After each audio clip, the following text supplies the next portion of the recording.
아침 햇살이 창문을 두드렸습니다. 민경은 눈을 떴습니다. 시계를 봤어요. 6시 반이었죠. 몸이 저절로 일어났습니다. 30년 동안 새벽 근무를 서던 습관이었어요. 하지만 이제 갈 곳은 없었습니다. 침대 옆 서랍장 위에 놓인 명함을 바라봤어요. 부산대학교 병원 중환자실 수간호사 김민경. 먼지가 쌓여 있었죠. 손을 뻗었다가 멈췄습니다. 이젠 그냥 아무것도 아니야. 중얼거린 목소리가 작았습니다. 너무 작아서 자기 귀에도 잘 들리지 않았어요. 거실로 나갔습니다. 남편 태수가 소파에 앉아 신문을 보고 있었어요. 60살인데도 등이 곧았죠. 퇴직한 지 2년이 지났지만 여전히 회사 다닐 때처럼 정장 바지와 와이셔츠를 입고 있었습니다. 일찍 일어났네. 태수가 신문 너머로 말했어요. 눈을 마주치지 않았죠. 응, 잠이 안 와서. 민경은 부엌으로 갔습니다. 냉장고를 열었다가 닫았어요. 별로 배가 고프지 않았습니다. 하지만 뭔가 해야 할 것 같았죠. 손이 멈췄습니다. 그대로 서 있었어요. 엄마, 나 출근해야 돼. 장남 준호가 방에서 나왔습니다. 32살. IT 회사에 다니고 있었어요. 넥타이를 메고 있었죠. 손이 빨랐습니다. 밥은? 회사에서 먹을게요. 준호가 현관으로 갔습니다. 구두를 신었어요. 민경은 거실까지 따라갔죠. 오늘 몇 시에 와? 늦을 것 같아요. 프로젝트가 밀려서. 너무 무리하지 마. 준호가 잠깐 멈칫했습니다. 고개를 돌렸어요. 엄마를 봤죠. 뭔가 말하려다가 입을 다물었습니다. 다녀올게요. 문이 닫혔습니다. 민경은 그 자리에 서 있었어요. 가슴이 텅 빈 것 같았습니다.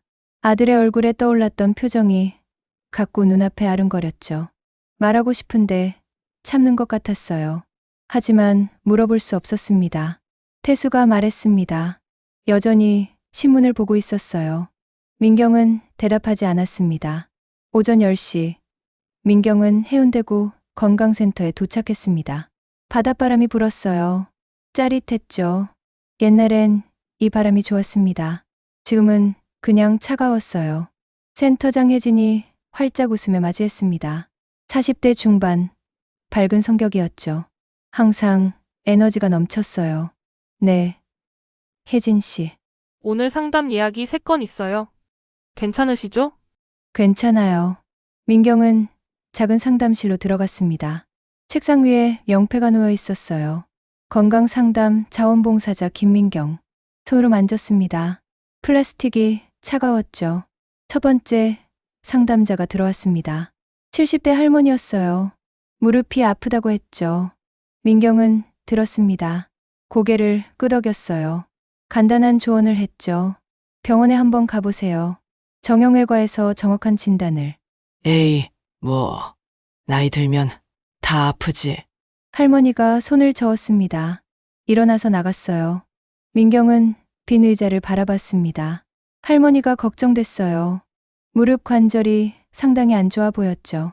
하지만 뭘 더 할 수 있을까요? 자기는 이제 그냥 자원봉사자일 뿐이었습니다. 두 번째 상담자는 젊은 엄마였습니다. 아이가 자주 열이 난다고 했어요. 불안한 표정이었죠. 손을 꼭 쥐고 있었습니다.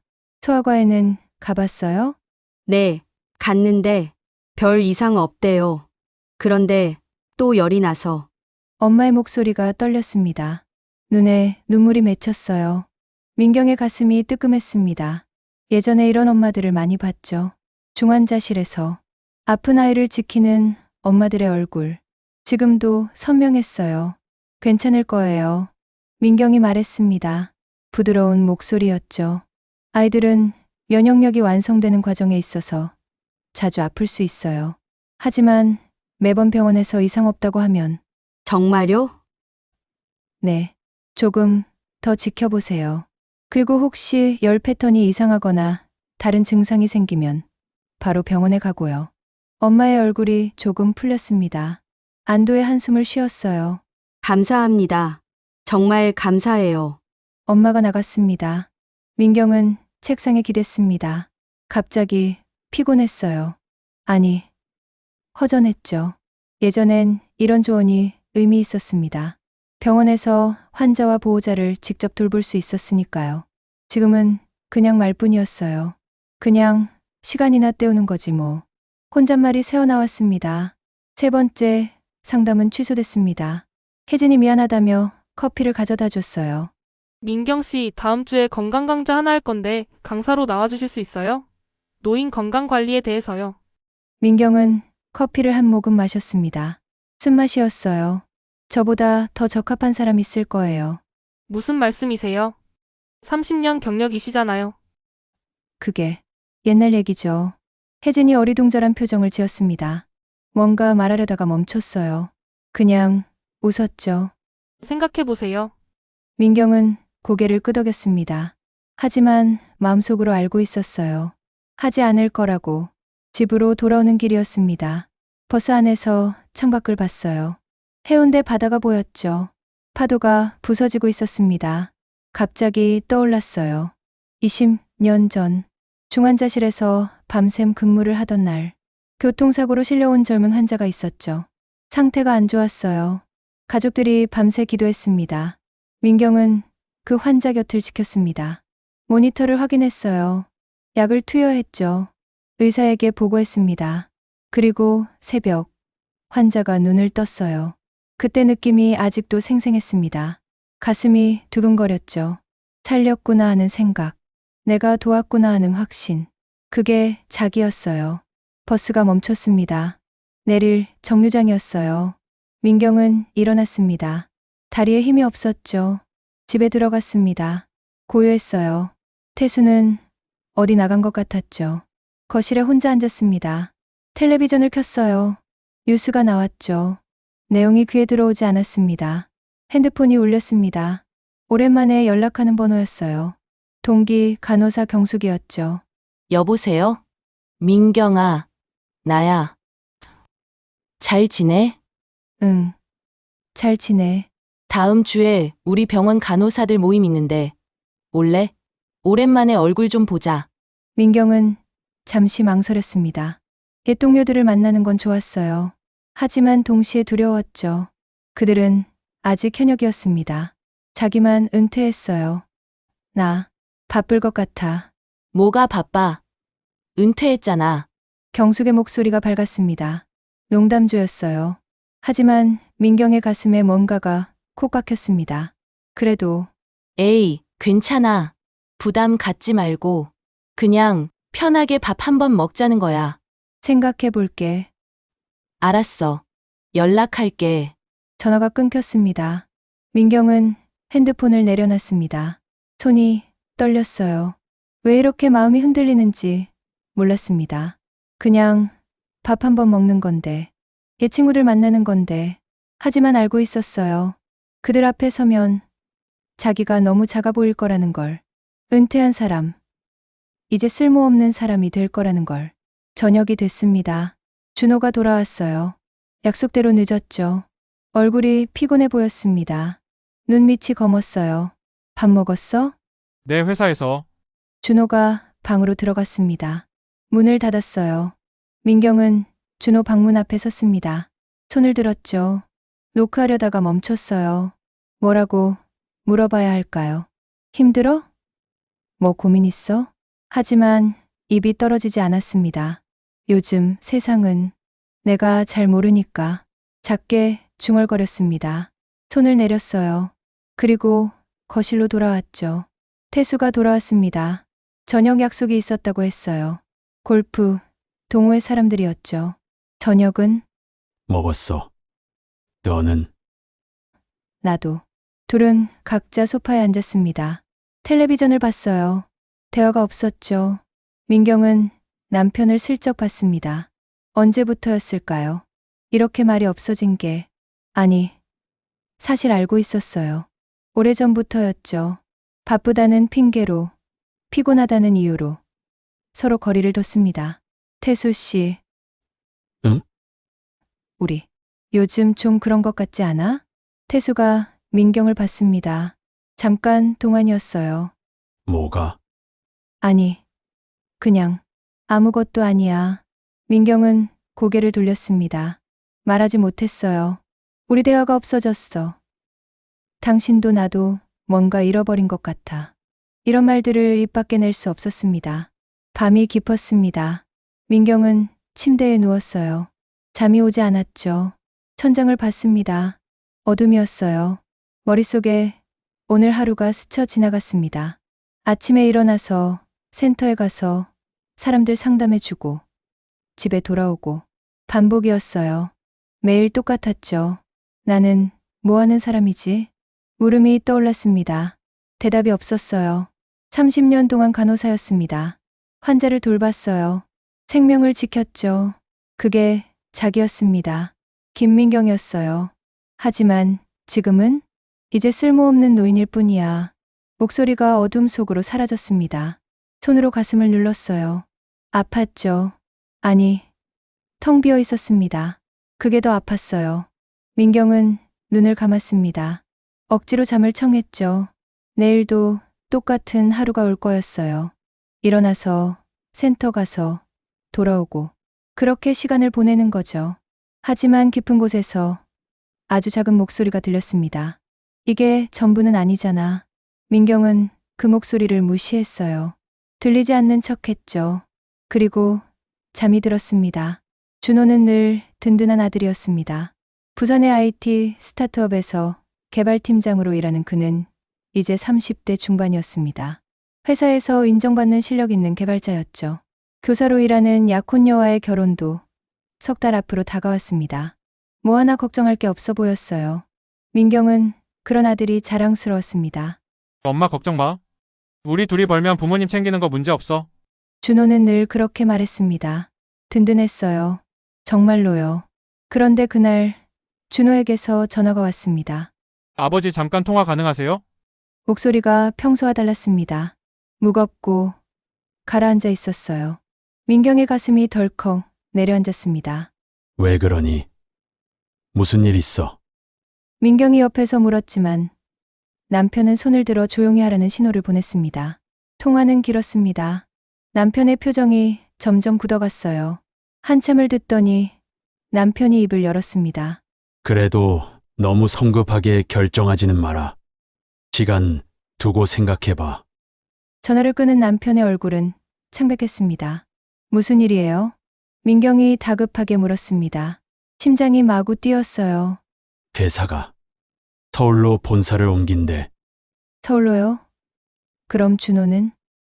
그게 같이 올라오거나 아니면 퇴사하거나 둘 중 하나래. 순간 머릿속이 하얘졌습니다. 민경은 황급히 준호에게 전화를 걸었습니다. 준호야, 엄마야, 무슨 일이니? 엄마, 준호의 목소리가 떨렸습니다. 민경의 마음도 같이 흔들렸어요.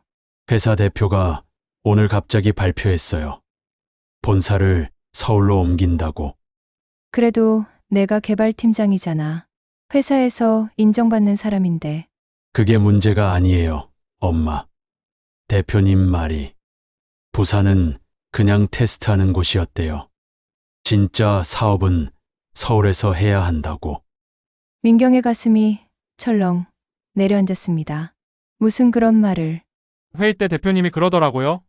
서울로 올 사람만 손들어 보라고. 저는 손을 들 수가 없었어요.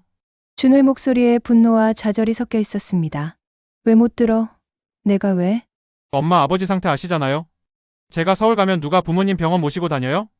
그리고 지영이는 교사인데 부산에서 발령받았는데 어떻게 그만둬요? 민경은 말문이 막혔습니다. 그래, 맞았습니다. 남편은 당뇨의 고혈압까지 있어서 한 달에 두세 번은 병원에 가야 했어요. 준호가 늘 차를 몰고 데려다 줬죠. 그리고 준호의 약혼녀는 힘들게 임용고시에 합격해서 부산에서 교직을 시작한 지 겨우 2년 차였습니다. 그래서 어떻게 하기로 했어? 민경이 떨리는 목소리로 물었습니다. 퇴사하기로 했어요. 그 한마디가 민경의 가슴을 무너뜨렸습니다. 퇴사. 그럼 다른 회사는? 엄마, 준호가 한숨을 쉬었습니다. 깊고 무거운 한숨이었어요. 부산에 IT 회사가 몇 개나 있어요. 제대로 된 곳은 손에 꼽을 정도인데 다 서울 본사에 있는 곳들이고요. 제 나이에 제 연봉 받으면서 갈 데가 거의 없어요. 민경은 아무 말도 할 수 없었습니다. 엄마 걱정 마세요. 뭐라도 찾아볼게요. 준호는 여전히 엄마를 걱정했습니다. 그런 아들이 더 안쓰러웠어요. 전화를 끊고 나서 민경은 한참을 멍하니 앉아 있었습니다. 남편이 조심스럽게 물었습니다. 괜찮소? 괜찮긴 뭐가 괜찮아요. 우리 아들이 일자리를 잃는데. 내 탓이오. 내가 아프지만 않았어도 무슨 소리예요? 당신 잘못이 아니잖아요. 민경은 남편의 손을 꽉 잡았습니다. 하지만 마음 한구석에서는 알 수 없는 무력감이 밀려왔어요. 그날 밤 민경은 잠을 이루지 못했습니다. 아들의 힘없는 목소리가 귓가에 맴돌았어요. 준호는 늘 씩씩하고 밝은 아이였는데 오늘은 완전히 무너진 것 같았습니다. 내가 뭘 해줄 수 있을까? 민경은 생각했습니다. 하지만 답이 나오지 않았어요. IT가 뭔지도 잘 모르는 자신이 무슨 도움을 줄 수 있겠어요. 돈도 넉넉하지 않았습니다. 그저 아들이 알아서 잘 해결하기를 바랄 수밖에 없었죠. 나는 엄마인데 아무것도 해줄 수가 없네. 가슴이 먹먹했습니다. 무력함이 온몸을 짓눌렀어요. 다음 날 아침 준호가 집에 들렀습니다. 엄마 걱정 끼쳐드려서 죄송해요. 무슨 소리야. 내가 왜 미안해. 민경은 아들을 꼭 안아주고 싶었습니다. 하지만 그러지 못했어요. 대신 이렇게 말했습니다. 엄마가 IT를 뭘 알아. 내가 도와줄 수 있는 게 없어서. 제가 알아서 할게요. 준호가 억지로 웃었습니다. 하지만 그 눈에는 불안이 가득했어요. 민경은 그저 아들의 등을 토닥여줄 수밖에 없었습니다. 그리고 남편에게 말했습니다. 당신이 아들이랑 이야기해봐요. 나는 모르겠어요. 민경은 한 걸음 물러섰습니다. 아들을 도와주고 싶었지만 방법을 몰랐어요. 자신이 너무 작고 무능하게 느껴졌습니다. 그날 이후 준호의 전화는 부쩍 줄어들었습니다. 민경은 알고 있었어요. 아들이 걱정 끼치지 않으려고 일부러 연락을 안 하는 거라는 걸. 그게 더 마음 아팠습니다. 이래서는 안 되는데. 민경은 생각했습니다. 뭔가 해야 하는데. 하지만 무엇을 해야 할지 몰랐어요. 그저 매일 밤 아들을 위해 기도할 뿐이었습니다. 준호의 취업 준비가 시작된 지 석 달째였습니다. 그동안 서류를 넣은 회사만 25곳. 하지만 면접까지 간 곳은 고작 3곳뿐이었어요. 거실 시계 소리만 똑딱똑딱 울렸습니다. 민경은 방문 틈으로 아들 방을 들여다봤어요. 준호는 노트북 앞에 앉아 있었지만 화면을 보는 게 아니었죠. 그냥 멍하니 창밖만 바라보고 있었습니다. 어깨가 축 처진 모습이 영락없이 지친 사람 같았어요. 마음이 아팠습니다. 뭐라도 해주고 싶었어요. 따뜻한 차라도 한 잔 타다 줄까? 아니면 좋아하는 음식이라도 해줄까? 하지만 민경은 부엌으로 돌아섰습니다. 무얼 해줘야 할지 몰랐거든요. 엄마가 뭘 알겠어. 며칠 전 준호가 내뱉었던 그 말이 귓가에 맴돌았습니다. 날카롭진 않았지만 무뚝뚝했던 그 목소리. 민경의 가슴 한쪽이 철렁 내려앉는 기분이었어요. 그날 이후로 준호는 더 말이 없어졌습니다. 식사 시간에도 잘 먹겠습니다. 한마디뿐. 민경도 입을 열지 못했죠. 무슨 말을 해야 할지 알 수 없었으니까요. 집안 공기가 무거웠습니다. 다음 날 아침, 민경은 평소처럼 봉사센터로 향했어요. 화요일과 목요일은 센터에서 상담 활동을 하는 날이었죠. 환자 보호자들의 이야기를 듣고 필요한 정보를 안내해주는 일이었습니다. 센터에 도착하자 오늘도 몇 명의 보호자들이 기다리고 있었어요. 민경은 늘 하던 대로 따뜻한 미소를 지으며 그들을 맞이했습니다. 어머님, 어떻게 지내셨어요? 선생님, 저 지난주에 말씀드렸던 그 병원 알아봤는데요. 상담이 하나둘 이어졌습니다. 민경은 집중했어요. 상대방의 눈을 바라보며 고개를 끄덕이고 때로는 손을 가만히 잡아주기도 했죠. 30해를 간호사로 일하면서 자연스레 몸에 밴 습관이었습니다. 점심때쯤 센터 문이 열리며 낯익은 얼굴이 들어왔어요.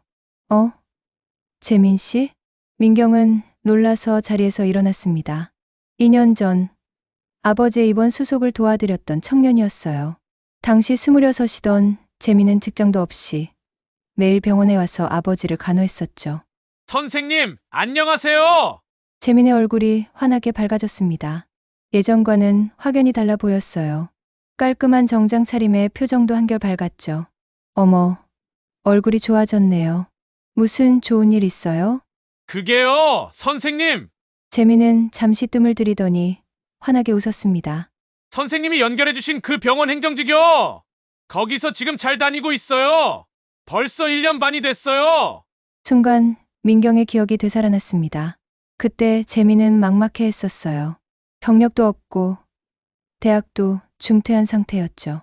민경은 병원 인사팀에 알아봐줬고 행정보조 자리를 소개해줬었습니다. 정말요? 잘 됐네요. 선생님 덕분이에요! 진짜로요! 재민의 목소리가 떨렸습니다. 그의 눈가가 살짝 굵어지는 게 보였어요. 그때 저 정말 막막했거든요.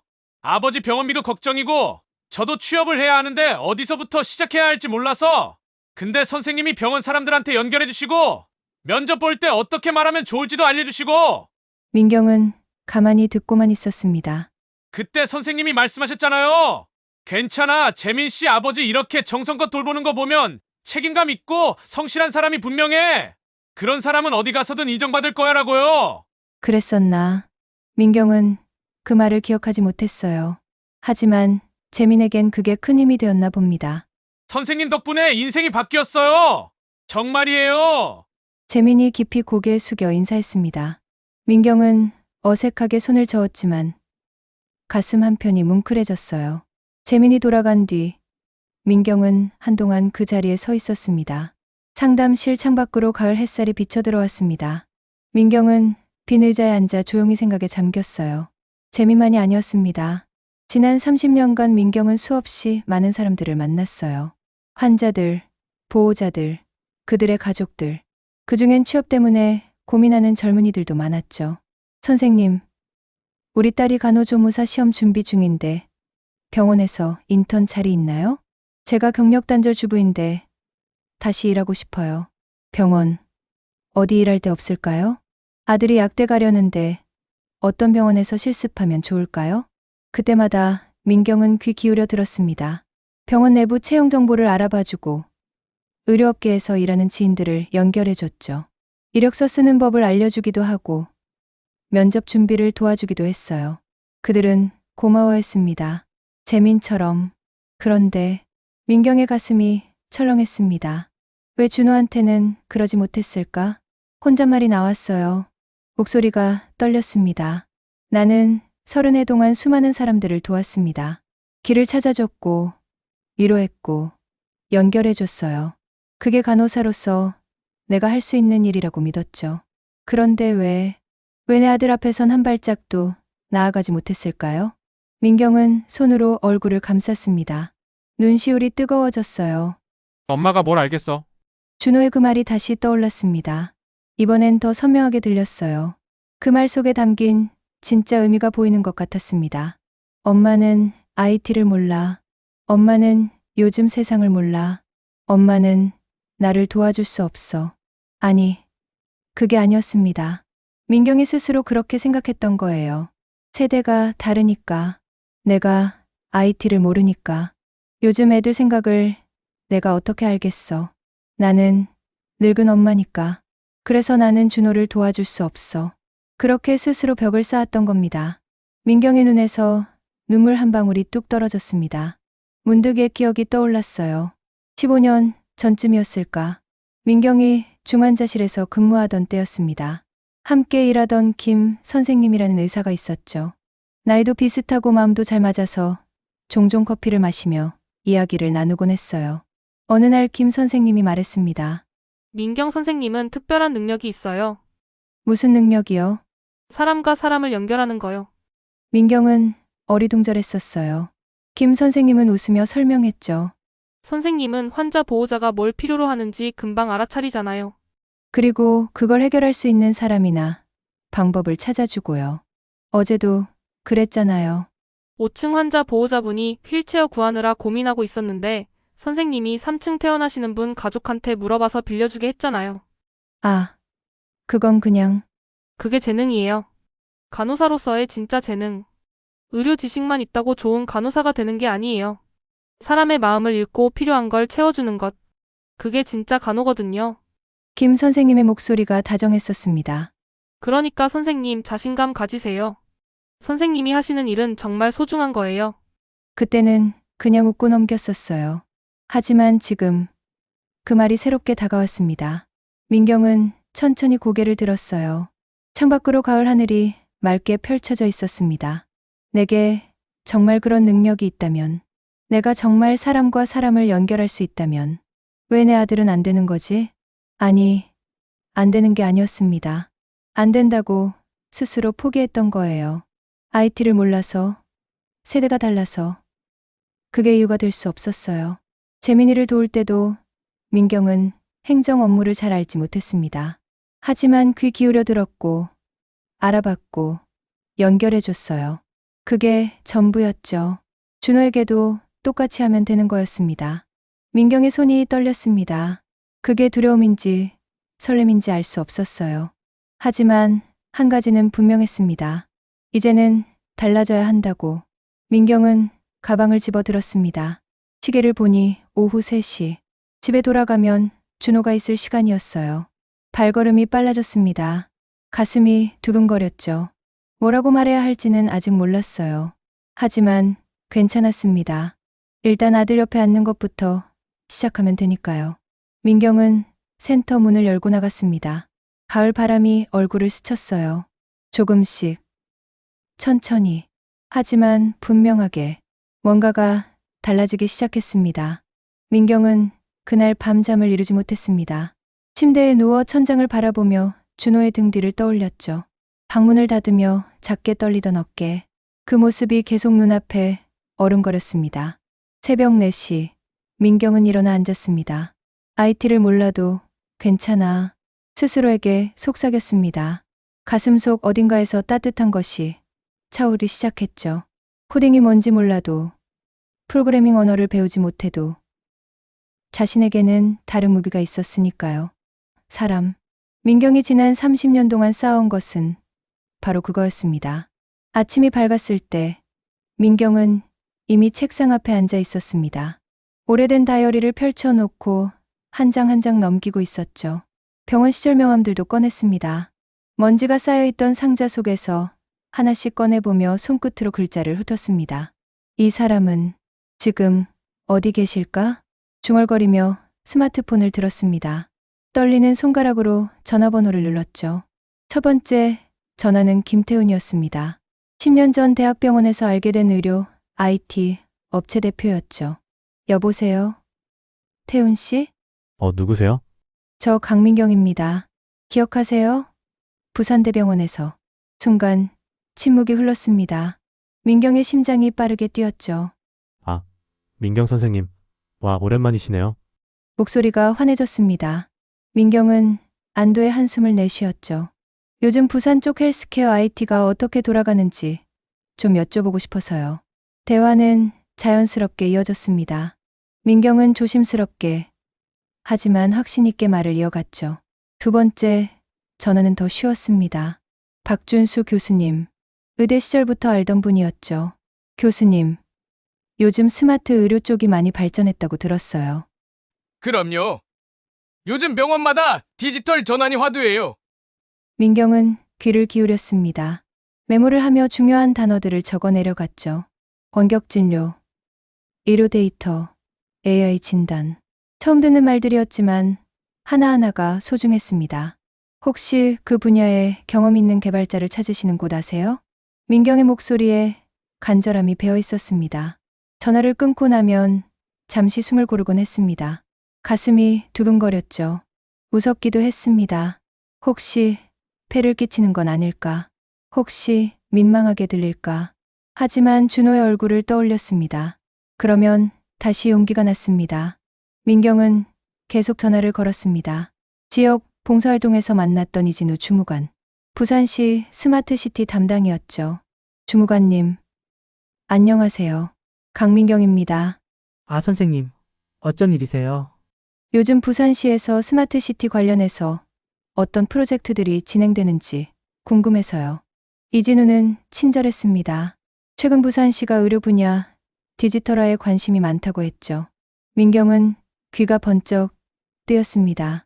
나흘이 지났습니다. 민경의 수첩은 메모로 가득 찼습니다.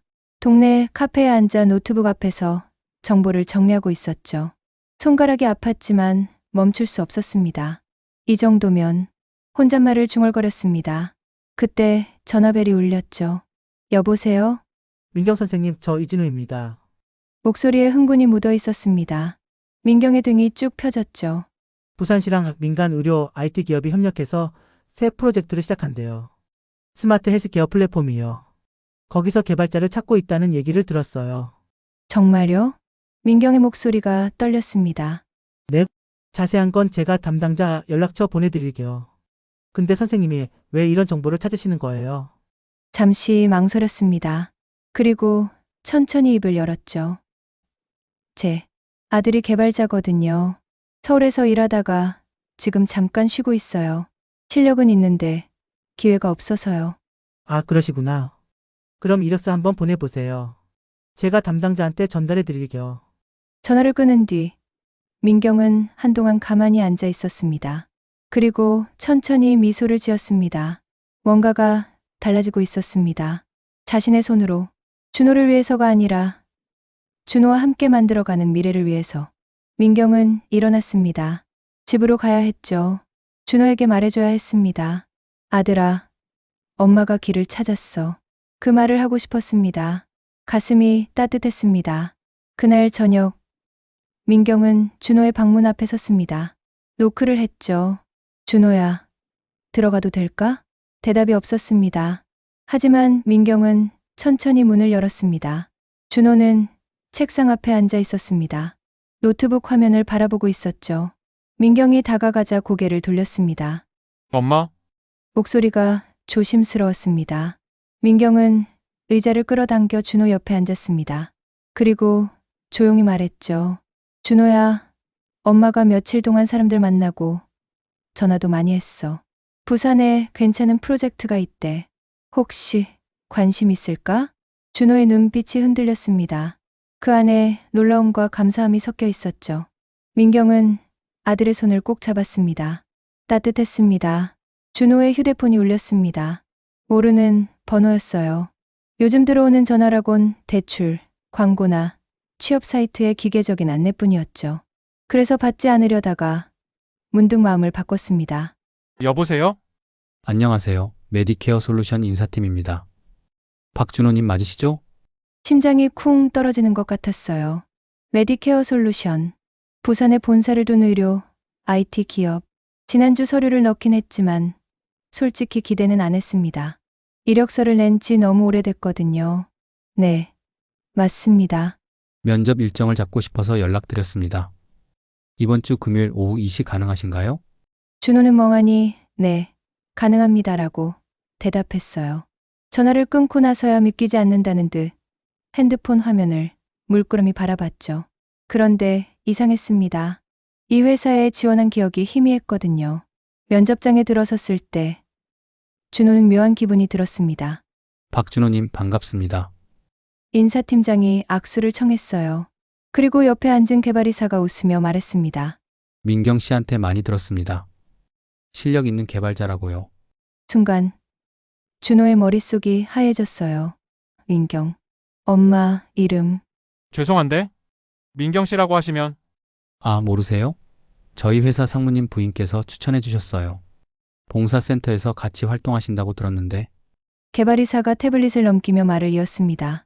사실 개발팀장 자리가 급하게 비어서 난감했거든요. 그런데 민경 씨가 아드님이 개발자라고 실력도 좋고 성실하다고 적극 추천해 주셨죠. 이력서 보니까 정말 딱이더라고요. 준호는 아무 말도 할 수 없었습니다. 가슴속 어딘가가 뜨거워졌어요. 면접은 생각보다 편안하게 진행됐습니다. 준호의 경력과 기술 스택, 프로젝트, 경험을 묻는 질문들. 그는 차분하게 대답했어요. 진짜 자기 이야기를 할 수 있었죠. 저희는 병원 전산 시스템을 만들고 있습니다. 환자 데이터 관리부터 의료진 스케줄링까지요. 단순히 기능을 구현하는 게 아니라 사람들의 생명과 연결된 일이에요. 개발이사의 말에 준호는 고개를 끄덕였습니다. 이전 회사에서는 그저 요구사항대로 코드를 짜는 기계 같았어요. 의미를 찾을 수 없었죠.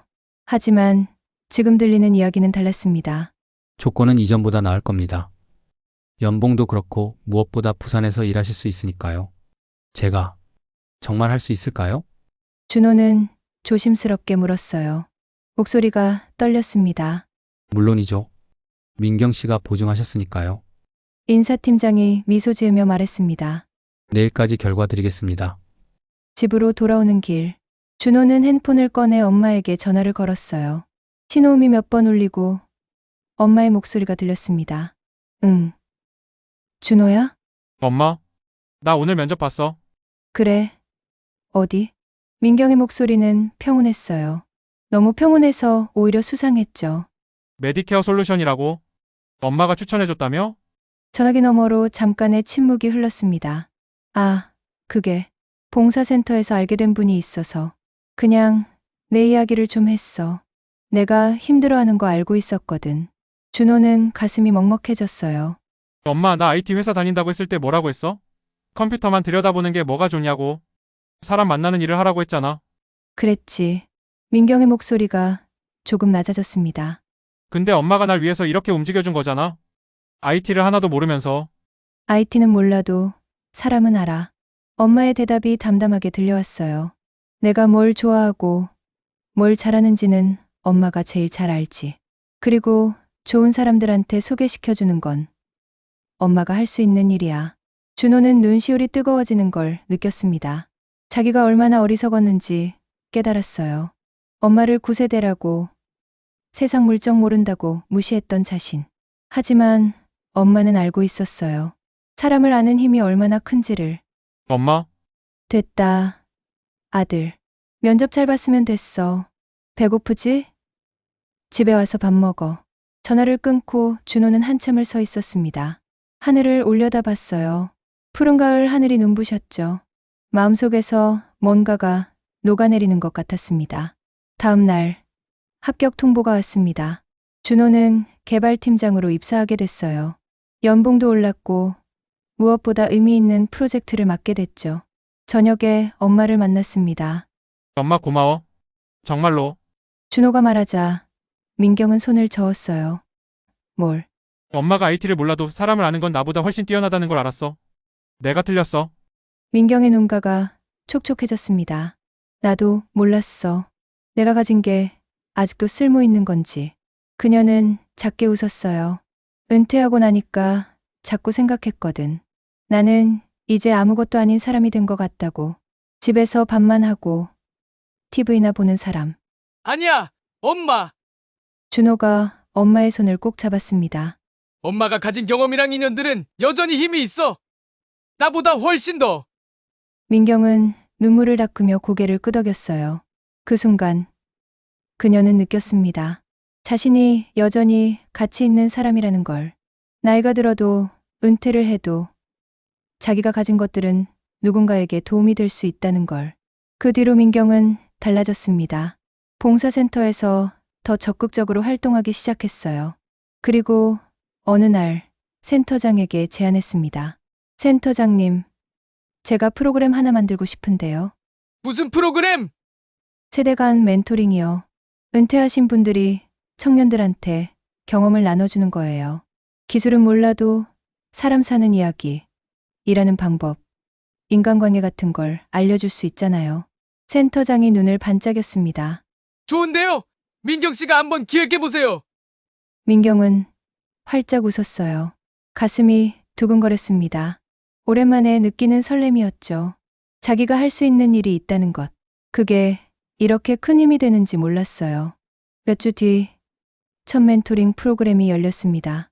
은퇴한 선생님, 간호사, 공무원들이 모였어요.